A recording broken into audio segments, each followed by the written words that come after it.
Com essa bolsa subindo no ano de 2025, fica cada vez mais difícil encontrar empresas com desconto, especialmente desconto sobre o patrimônio líquido, o famoso indicador P sobre VP abaixo de 1. E é por isso que nesse vídeo eu vou te trazer 5 empresas que ainda estão com esse desconto e o melhor, são empresas que dão lucros com consistência. Vem comigo. Salve, salve, investidor! Como é que você está? E nesse vídeo eu vou trazer da empresa menos barata para a mais barata. Mas lembre-se, você não pode olhar apenas para indicadores de preço. O indicador de preço precisa ser lido em conjunto com o indicador de qualidade. Afinal, o mercado financeiro, ele paga por qualidade. Se a ação está muito barata, algum risco ali tem e que você precisa identificar para depois não se surpreender negativamente porque fez uma compra impensada ou mal estudada, com baixa diligência. E a quinta ação dessa lista é a Sanepar. Aqui as units, mas você pode trocar para as preferenciais, que também tem tag along, que possuem liquidez suficiente para o investidor individual. Nesse caso, temos um indicador preço sobre valor patrimonial de 0,91. O que isso significa na prática? Significa que o valor de mercado da empresa, o valor da empresa na bolsa de valores, ele hoje está menor que o valor do patrimônio líquido.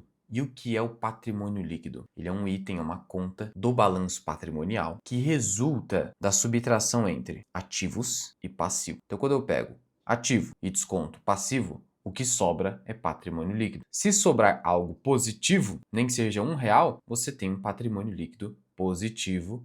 Logo, teoricamente, a empresa tem saúde financeira sólida, porquanto os acionistas, os sócios, têm um valor a receber caso haja a liquidação da empresa. Agora, se esse resultado der negativo, significa que o passivo da empresa está superando o ativo. Aí você tem um problema. Aqui não é o caso. Todas essas empresas possuem patrimônio líquido positivo. É o caso da Sanepar. E ainda negocia com esse desconto. Mas lembre-se que eu falei no começo, você não pode olhar para esse indicador de forma isolada. Por quê? Porque o VP, de valor patrimonial da ação, ele acaba sendo avaliado pelo mercado financeiro a partir da perspectiva do retorno sobre o patrimônio líquido. Então, a gestão da Sanepar consegue entregar consistentemente que tipo de retorno sobre esse patrimônio líquido, sobre esse capital investido pelos sócios ou acumulado ao longo do tempo pelos lucros acumulados. Então, o que acontece? Geralmente, quando você tem um P sobre VP abaixo de 1, é porque a empresa não entrega um retorno sobre o patrimônio líquido muito alto. Geralmente, porque, vez ou outra, o senhor mercado, maníaco depressivo, nos dá a oportunidade de comprar excelentes negócios com alto desconto. O caso da Sanepar envolve uma empresa que entrega um nível de ROI, retorno sobre o patrimônio líquido, que agora está em 19%. Mas detalhe, olhe para o histórico.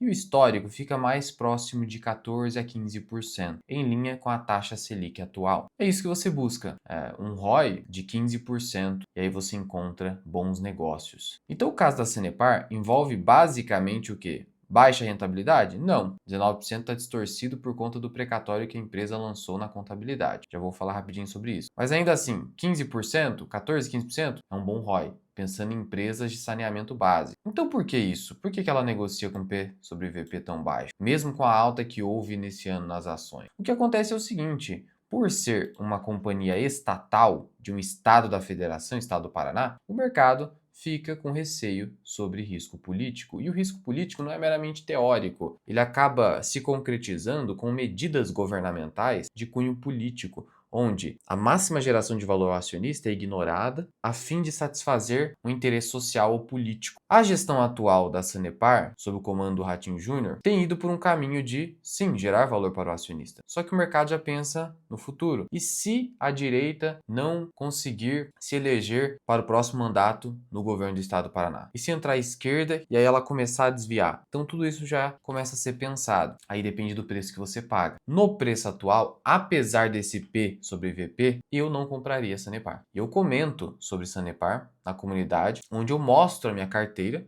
e já deixei público aqui que Sanepar hoje é a maior posição da minha carteira, mas não necessariamente continuará sendo, porque eu não pretendo fazer novos aportes na empresa. Sendo o quê? Por sorte, a empresa conseguiu receber o seu famigerado precatório contra a União de 4 bilhões de reais, 4 bilhões, recebeu a grana. Hoje tem uma discussão na AGEPAR, que é a empresa só pode ficar com 25% desse valor. O restante deve ser destinado para abatimento nas faturas, para a modicidade das tarifas, que é um princípio da área de serviços públicos. Pois bem, a Sanepar está discutindo com a AGEPAR, visando reverter essa decisão, mas por hora o que é incontroverso é que 25% de 4 bilhões pertence de fato à Sanepar e aos seus sócios, mas não necessariamente toda essa grana vai ser destinada como dividendo. Muito pode ser para a universalização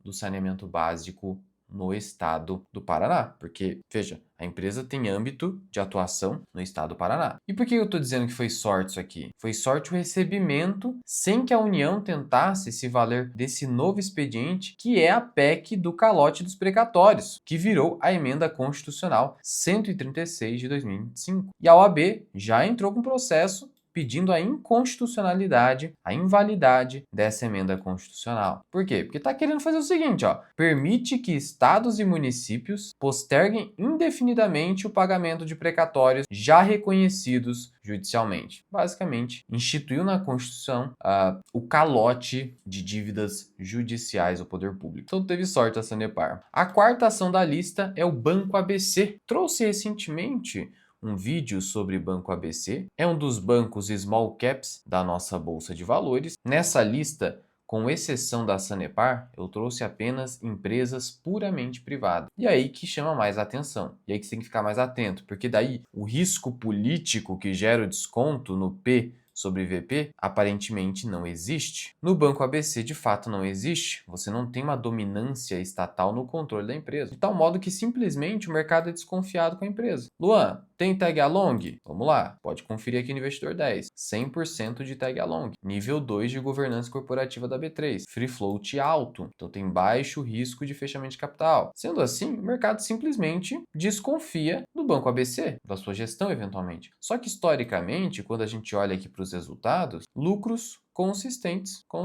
E o ROI, que a gente tem que avaliar com o ROI. Então a gente vê aqui com o ROI, olha aí, 16%. E com exceção de 2021 aqui, que ficou distorcido, pandemia, o ROI ficou aqui em cima, né? 13, 14, hoje 15. É um ROI bom para bancos, não é o melhor ROI, o ROI almejado, tipo 20% do Itaú, mas é um bom ROI. De tal modo que esse PVP aqui, se o banco continuar de forma consistente, esse PVP não se justifica. Então esse aqui é de fato um banco que tem um desconto, talvez injustificado pelo mercado. Também como é um banco menor, o pessoal do mercado financeiro não faz tanta cobertura e acaba ficando com mais desconto. Então aqui é uma boa empresa com ROI razoável, que consegue gerar valor ao longo do tempo. Não exatamente agora um grande valor, porque a gente está falando de uma Selic a 15, mas é um momento excepcional da economia, mas historicamente consegue sim gerar valor econômico adicionado com esse nível de ROI, olhando para o passado e pensando hoje no nível de rentabilidade que a empresa vem entregando, que pode entregar a longo prazo. A terceira ação da lista é a JHSF3, uma empresa que está cada vez menos sendo uma incorporadora, ainda é, obviamente, mas tornando cada vez mais uma companhia com renda recorrente. Estilo um administrador de shopping center, como a Multiplan, com as devidas ressalvas, claro. Mas pensando em renda recorrente, porque essa coisa de incorpora, vende, aí tem que fazer tudo de novo, você está praticamente abrindo uma nova empresa toda vez que você faz isso, sem previsibilidade de renda. Isso é muito ruim, acaba dificultando a geração de valor para o acionista, e é por isso que a JHSF vem fazendo um trabalho no sentido de aumentar a sua renda recorrente. E isso tem se refletido numa alta expressiva nas ações esse ano. Ainda assim, a ação negocia com P sobre VP bastante baixo. E o ROI da empresa está aqui em 19, bem alto, só que veja, teve um ano muito ruim em 2016, evoluiu esse ROI, caiu novamente e voltou a evoluir. Ciclicidade do setor imobiliário, mas a empresa tem mudado isso pensando na construção de renda recorrente. Como você pode perceber aqui do último resultado trimestral, os negócios em renda recorrente mantiveram o crescimento operacional de 2 dígitos. Então aqui que a empresa está começando a gerar valor de verdade, de tal modo que as ações estão subindo. E aí, se ela continuar fazendo isso e ganhando a confiança do mercado, com um ROI alto assim, eventualmente ela pode fechar esse gap entre valor de mercado e valor patrimonial da ação. Não é nenhuma recomendação, obviamente, mas a gente viu isso acontecer, sabe com qual ação? Banco Pine. Quando ele conseguiu a reestruturação, foi fechando o gap e hoje a ação está acima do valor patrimonial. Isso poderia acontecer, não estou dizendo que vai acontecer, mas que poderia, se o trabalho que vem sendo feito, continuar dando fruto. É um trabalho de acompanhamento do acionista ali.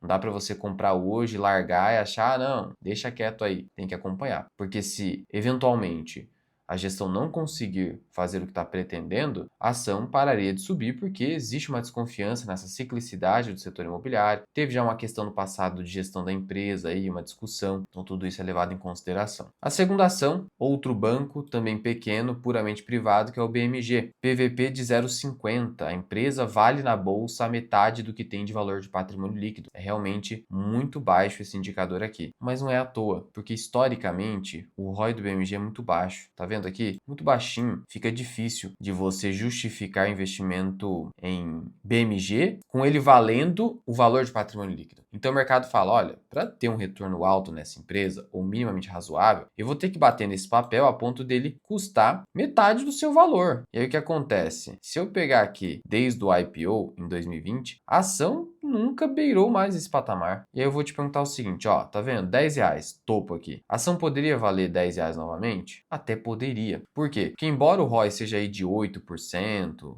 às vezes 10, hoje melhorou bem nesse ano de 2025, eu só vou justificar uma ação valer 10 novamente se a taxa Selic cair para 2, 3, 4, que daí eu tenho um ROI de 8, o dobro da Selic naquele momento, o mercado acaba comprando tudo, até a ação de ROI baixo. Mas hoje é preciso ter esse desconto. E isso se reflete em um dividend yield alto, porque o mercado fala, olha, como a empresa é incapaz de gerar muito valor, eu preciso de muito dividendo. Então você vai ver dividend yield de 10, 11, porque potencial de valorização, por mais que tenha aqui, o mercado não enxerga em termos de valor econômico adicionado, que é a diferença entre o custo do capital, que hoje está em 15%, e o retorno sobre o patrimônio líquido que essa empresa gera e é capaz de gerar. Por fim, uma empresa cíclica, e aí a gente tem que tomar cuidado, mas que a melhor desse setor, do setor siderúrgico, é a Gerdau. E o que acontece? Negociando com ainda mais desconto que o BMG. E não é à toa. A empresa vem sofrendo muito com o ingresso do aço chinês super barato aqui no Brasil. E aí, essa competição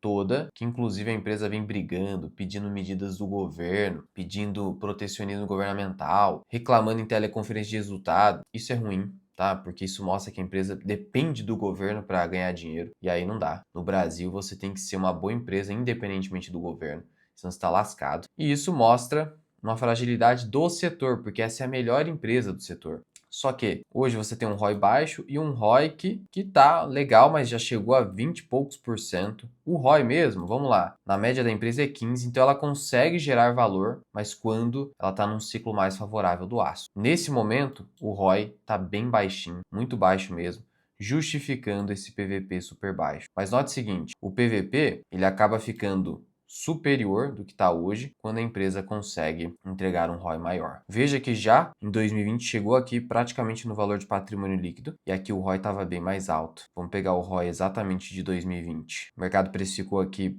mais para 2021, mas tá vendo aqui como estava bem mais alto? Na verdade, o ROI aqui nesse momento estava da ordem de 20%, que está um pouco distorcido. Se for pelo ROIC, você vai ter uma visão ainda distorcida aqui também, mas é ciclo de alta. Determinados booms acarretam um retorno alto. Então veja que há essa correlação da trajetória do ROI com a trajetória do indicador preço valor patrimonial. Então veja que você tem que ter cuidado com a análise simplista de o PVP está baixo, então já era, é só comprar. Eventualmente, pode levar muito tempo para fechar esse gap, porque a empresa talvez não consiga se recuperar tão rápido, ou ela nunca sobe de patamar, ela depende de juro muito baixo para realmente obter alta rentabilidade para o acionista. Tudo isso tem que ser avaliado caso a caso. E eu ajudo a fazer isso na minha comunidade, onde, além de eu escrever relatórios das melhores empresas da bolsa, por exemplo, eu escrevi sobre BTG, que entregou 1.100% nos últimos 10 anos, VEG, que entregou 600% nos últimos 10 anos, Caixa Seguridade, que abriu capital em 2021, mas já está entregando um excelente retorno, Vivara, que está andando de lado, mas no caso o lucro não para de crescer, Itaú, que entregou 700% nos últimos 10 anos, e Multiplan, que conseguiu vencer Ibovespa aí e recentemente fez uma recompra de ações massiva que pode gerar muito valor, especialmente quando o mercado entrar num ciclo de alta. Só empresas premium. Sou CNPI, trago o que você precisa, sou bem objetivo, vou direto ao ponto, sem enrolação. Tem o meu treinamento aqui na comunidade, que é o Formação Mirai Investing. 40 horas aula, te ensina a investir em ações, fundos imobiliários, exterior, Bitcoin, renda fixa e fazer valuation dos ativos. Temos ainda os vídeos que publico para os membros do canal, análise de carteiras dos membros, materiais complementares, como a planilha de preço teto de ações e fundos imobiliários do Bazin, e ainda as postagens que eu faço na comunidade. Trago o link da minha carteira do Investidor 10 e também os movimentos que eu faço na minha carteira. Confira todos os benefícios da minha comunidade no link da descrição e no primeiro comentário fixado, sendo que você pode cancelar a qualquer momento, é uma assinatura que cabe no seu bolso e que você vai conseguir fazer ali o nosso treinamento, se for do seu interesse, com tranquilidade, podendo cancelar depois se você terminar, não tem problema. E aqui em cima eu vou deixar um vídeo para você, onde eu te ensino a como você calcula o valor intrínseco de ações e fundos imobiliários.